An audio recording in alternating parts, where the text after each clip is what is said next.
If you're having trouble with your indicators, this is a quick video to show you some things you can try to get them working again. Start by finding the fuse box and relay. You may have to take off the seats to find them, but they're usually next to each other. Inside the fuse box you should find a guide which will tell you which fuse to check, or you can check your bike owner's manual. To check the fuse, hold it up to the light and make sure the small piece of metal between the two contacts isn't broken. This one's okay to put back. Next, check the relay. These are easy to remove and replace. You can normally find them quite easily online. Still not solved it? Next we need to check the switch and also the wiring.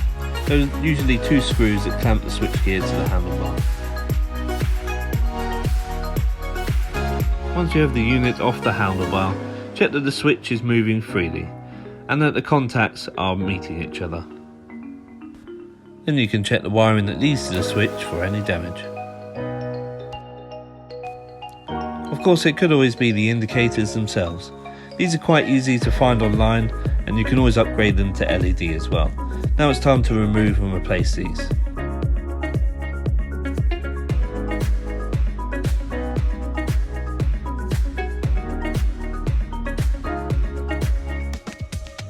After installing the indicators, make sure they're wired up correctly. In this case you'll see the red wire goes into the black connector and then the black wire connects into the black and white connector. After checking these things, your indicator should be back up and working. I hope this video has helped. Thanks for watching.